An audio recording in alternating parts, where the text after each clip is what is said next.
Byzantine empire, जिसको अक्सर east main Roman empire का कंटिन्यूएशन माना जाता है, 1000 साल से भी ज्यादा समय तक सिविलाइजेशन का एक प्रकाश स्तंभ रहा।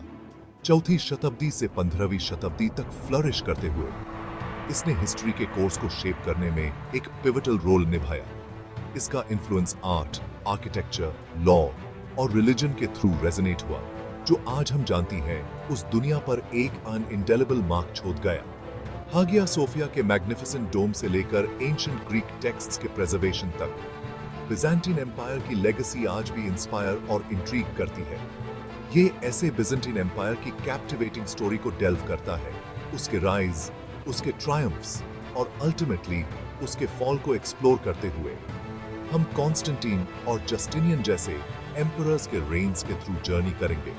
एम्पायर के गोल्डन एज को विटनेस करते हुए हम एम्पायर के कल्चरल और रिलीजियस सिग्निफिकेंस को अनकवर करेंगे। रोमन, ग्रीक और क्रिश्चियन ट्रेडिशंस के यूनिक ब्लेंड को एग्जामिन करते हुए फाइनली हम एम्पायर के मिलिट्री प्रोवेस, उसके इवेंचुअल डिक्लाइन और वर्ल्ड स्टेज पर उसके एंड्यूरिंग इंपैक्ट को एनालाइज करेंगे। जाइसे हाई western Roman empire internal strife और बार्बेरियन इन्वेजन्स के वेट के नीचे क्रम्बल हो गया। ईस्ट में एक नई पावर इमर्ज हो रही थी, कॉन्स्टेंटिनोपल, जो स्ट्रेटेजिकली बॉस्फोरस स्ट्रेट पर लोकेट था, इस नेसेंट एम्पायर का कैपिटल बन गया। एम्परर कॉन्स्टेंटाइन पेंसे ने सिटी के स्ट्रेटेजिक और इकोनॉमिक इंपॉर्टेंस को रिकॉग्नाइज करते हुए इसे ग्रैंड स्केल पर रीबिल्ड किया। उसने इसे मैग्निफिसेंट स्ट्रक्चर्स से एडॉर्न किया, इसे इंपीरियल पावर और क्रिश्चियन पायटी के सिंबल में ट्रांसफॉर्म करते हुए। 476 सीई में वेस्टर्न रोमन एम्पायर का फॉल हिस्ट्री में एक टर्निंग पॉइंट था, लेकिन ईस्टर्न रोमन एम्पायर, जिसे बाद में बिजेंटीन एम्पायर के नाम से जाना गया, थ्राइव करता रहा। अपने स्ट्रॉन्ग लीडरशिप, सेंट्रलाइज्ड गवर्नमेंट और फॉर्मिडेबल डिफेंसेस के साथ बाइजेंटीन एम्पायर ने उन स्टॉर्म्स को वेदर किया जिन्होंने वेस्ट को एनगल्फ कर लिया था। ये एक टर्बुलेंट वर्ल्ड में स्टेबिलिटी और प्रॉस्पेरिटी का एक बेस्टन बन गया, आने वाली सेंचुरीज के लिए रोमन लॉ, कल्चर और ट्रेडिशंस को प्रिजर्व करते हुए।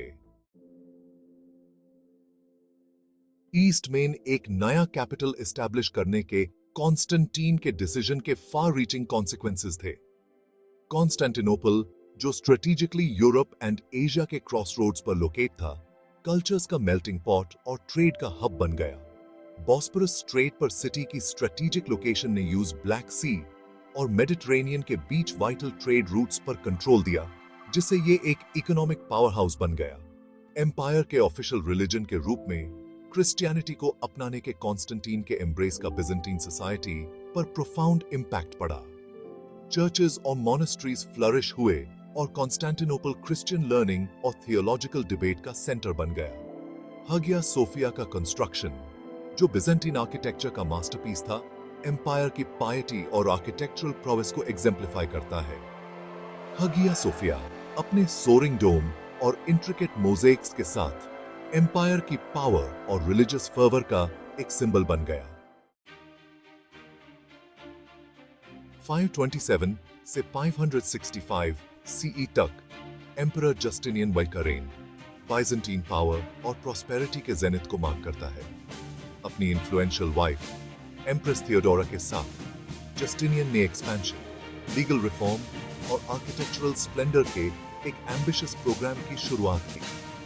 जस्टिनियन की आर्मीज, जो ब्रिलियंट जनरल बेलिसारियस के नेतृत्व में थी, ने नॉर्थ अफ्रीका, इटली और स्पेन में वास्ट टेरिटरीज को रिकॉन्कर कर लिया, ब्रीफली रूप से रोमन एम्पायर को रीयूनाइट करते हुए। जस्टिनियन की लेगेसी उनकी मिलिट्री कॉन्क्वेस्ट से पारे है। उनकी सबसे एंड्योरिंग अचीवमेंट थी रोमन लॉ की कॉडिफिकेशन, जिसे कॉर्पस जुरिस सिविलिस के नाम से जाना जाता है। ये मॉन्यूमेंटल वर्क पूरे यूरोप और उससे आगे लीगल सिस्टम्स की फाउंडेशन बन गए। जस्टिनियन का रेन बिजेंटीन आर्ट और आर्किटेक्चर के लिए एक गोल्डन एज था। हागिया सोफिया का कंस्ट्रक्शन, जो उनके रेन के दौरान कंप्लीट हुआ था, एम्पायर की आर्किटेक्चरल जीनियस और आर्टिस्टिक सोफिस्टिकेशन का एक टेस्टामेंट है। इस पीरियड के दौरान एम्पायर की वेल्थ और prosperity lavish mosaics, intricate ivory carvings और Byzantine artisans द्वारा प्रोड्यूस की गई एक्सक्विजिट सिल्क्स में रिफ्लेक्ट होती थी।